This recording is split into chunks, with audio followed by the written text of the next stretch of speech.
Hello my dear students, welcome back to our YouTube channel. तो चलिए देखो, SY BCom semester 4 के students के लिए जितने भी सब्जेक्ट आपके कॉस्ट, कॉर्पोरेट टैक्स, उन सभी सब्जेक्ट के वन बाय वन करके हम सारे इंपॉर्टेंट क्वेश्चन जो थियरी के होते हैं वो आपको प्रोवाइड कर रहे हैं। तो अभी तक आपने कुछ भी नहीं पढ़ा है ना, तो अभी पढ़ना स्टार्ट कर दो। जो भी आपके पास 10-15 दिन है उसमें जितनी भी थियरी हम लोग दे रहे हैं उसको अच्छे से एक बार पढ़ लो, देख लो।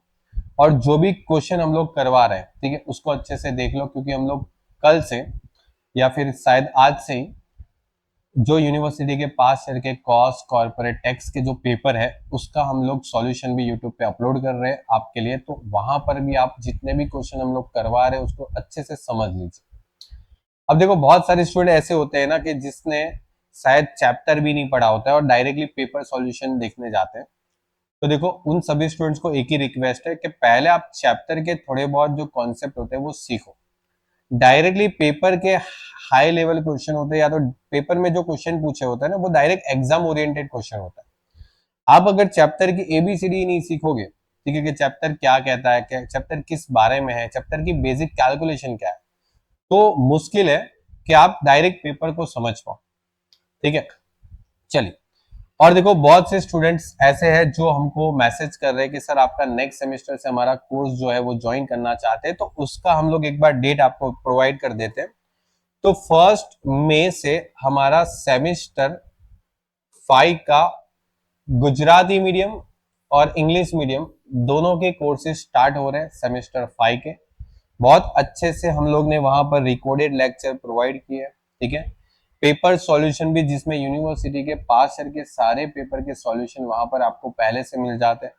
और जितने भी वीडियो हम प्रोवाइड करते हैं ना, एकदम डिटेल में कॉन्सेप्चुअल क्लियरिटी के साथ अपलोड किए होते हैं। और इस साल से हम लोग कुछ नया ट्राई कर रहे हैं, मॉडल टेस्ट पेपर। मतलब ये क्या होगा, तो हम लोग आपको एक 2 या 3 पेपर बना के देंगे और उसको प्रैक्टिस के लिए आपको देंगे। आपको उसका सॉल्यूशन खुद करना है, हम उसका आंसर आपको प्रोवाइड कर देंगे कि आप एक बार अपने हिसाब से चेक कर लो। बाकी यूनिवर्सिटी के पास के जितने भी पेपर है वो आपको मिल जाएंगे, सॉल्यूशन के साथ मिलेंगे, ठीक है। ये चलिए, अब बात करेंगे। हाँ, हमारा जो भी एप्लीकेशन है वो स्टूडेंट्स लैपटॉप पे भी सपोर्ट है, पीसी, लैपटॉप, आप जो भी है वेबसाइट से आप अपना कोर्स देख सकते हो, ठीक है। चलो, हाँ, यहाँ पर हमारे कॉस्टिंग के अकाउंट का जो इंपोर्टेंट क्वेश्चन है उसमें बात करते हैं। तो देखो, मीनिंग ऑफ स्टैंडर्ड कॉस्टिंग, आप स्टैंडर्ड कॉस्टिंग का जो मीनिंग है वो अच्छे से रीड कर लो। Write the formula of material variance and labour variance. देखो, ये फॉर्मूला भी पूछते हैं, ठीक है। अभी केटी के पेपर के अंदर फॉर्मूला पूछी थी, ठीक है। तो बहुत सिंपल है, आप फॉर्मूला याद नहीं रखोगे तो क्वेश्चन कैसे करोगे, और क्वेश्चन करोगे तो फॉर्मूला तो याद होगा ही होगा। फिर उसके बाद है what is the meaning of job cost. Okay, तो जॉब कॉस्टिंग का मीनिंग अच्छे से कर लो। उसके बाद देखो, कुछ ऐसे भी क्वेश्चन है जो मैंने यहां पर कवर नहीं किए, लेकिन मेरे को ध्यान है कि शायद ये पूछ सकते हैं या ना पूछे।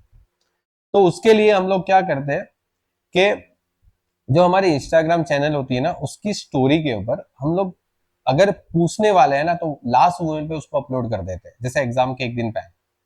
जैसे अभी बात करूं रिसेंटली, तो F5 बीकॉम्स का इको का जो पेपर था, ठीक है, उसमें हम लोग ने स्टोरी पे 36 मार्क्स का जो टॉपिक रखा था वो पूरे पूरा एज इट इज 100% आया। मतलब ऐसा नहीं था कि हमने स्टोरी पे वो रखा था और नहीं पूछा, 100%। आप चाहे तो यूट्यूब पे उसका वीडियो भी देख सकते हो, हम लोगों ने रखा था। तो इसलिए बोलता हूं कि जो भी हम लोग अभी रख रहे हैं वो आप पढ़ लो पहले, क्योंकि देखो, एग्जाम जैसे नजदीक आएगी तो लगता है कि चलो ये भी पूछने वाले हैं, ठीक है। तो हम लोग उसको आपके बीच में शेयर करते जरूर है, ठीक है। अभी फिलहाल इतना पढ़ना है, ओके। चलो, बात करेंगे एक मोस्ट इंपोर्टेंट थियरी की, जिसमें है एस्केलेशन क्लॉज। ये थियरी तो मोस्ट इंपोर्टेंट है। आपको सही बात बताऊं तो है ऐसा है कि पिछले साल के 2 कॉस्टिंग के पेपर में, माइनर और मेजर दोनों में एक थियरी पूछी थी। इवन जो केटी का पेपर आया था उसमें भी ये थियरी पूछी थी। अब आप अगर इस साल नसीब वाले हो तो आपके भी ये थियरी पूछ ले तो बहुत अच्छी बात है।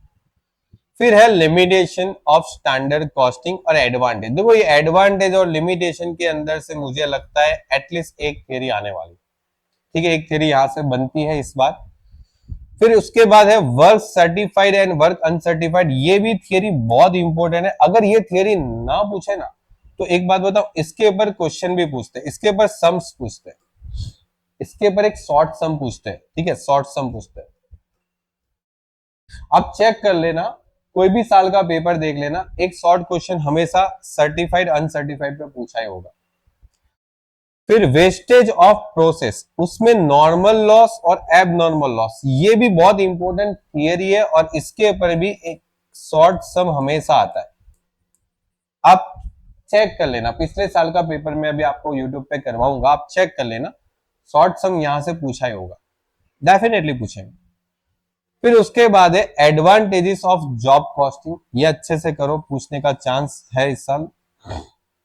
उसके बाद joint product and by product. अब देखो जॉइंट प्रोडक्ट और बाय प्रोडक्ट जो है ना, उसका डिफरेंस पूछते हैं एग्जाम में, ठीक है, बहुत बार एग्जाम में डिफरेंस पूछा हुआ है और ये आपके बुक्स में ना इसका डिफरेंस नहीं है।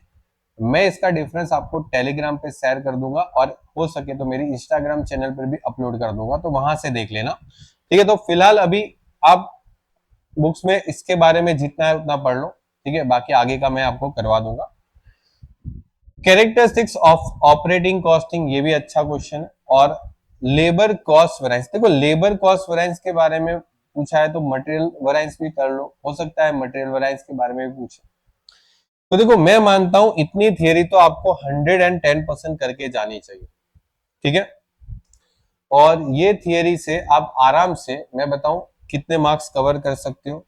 तो देखो 12 मार्क्स की थियरी तो आपको कंफर्म आती है, ठीक है, आपका क्वेश्चन नंबर जो 4 रहता है वो 12 मार्क्स की थियरी से रहता है। और एक या दो थियरी आपको 2 मार्क्स में भी पूछते हैं, तो 2 मार्क्स की थियरी अगर एक भी पूछे और एक भी लिखो आप, तो टोटल थियरी के 14 मार्क्स हो जाते हैं। और मैं मानता हूं अगर अच्छे से पढ़ के गए हो और अच्छे से लिख के आते हो ना, तो ये 14 में से 10 तो आप आराम से ले सकते हो। फिर आपके ऊपर डिपेंड, आप कितना एक्सप्लेन अच्छे से करते हो, ठीक है। अगर अच्छे से पढ़ के गए हो तो मैं मानता हूं 14 में से 10 से 12 मार्क्स तो आपके कहीं नहीं जाते। फिर क्वेश्चन अच्छे से करो और पास हो जाओ, ठीक है। तो मिलते हैं नेक्स्ट लेक्चर में, हम नेक्स्ट किसी सब्जेक्ट के इंपॉर्टेंट क्वेश्चन डिस्कस करेंगे। तो जितना बताया उतना कर लो, बाकी आगे का अगर कोई ऐसा इंपॉर्टेंस है जो मैंने अभी नहीं दिया है लेकिन बाद में शायद पूछ सकते हैं, ऐसा लगा तो मैं आपको जरूर शेयर कर दूंगा मेरी इंस्टाग्राम आईडी के ऊपर और मेरी टेलीग्राम आईडी के ऊपर भी। ओके, मिलते हैं नेक्स्ट लेक्चर में, तब तक के लिए गुड बाय और take care, wish you all the very best for your exam.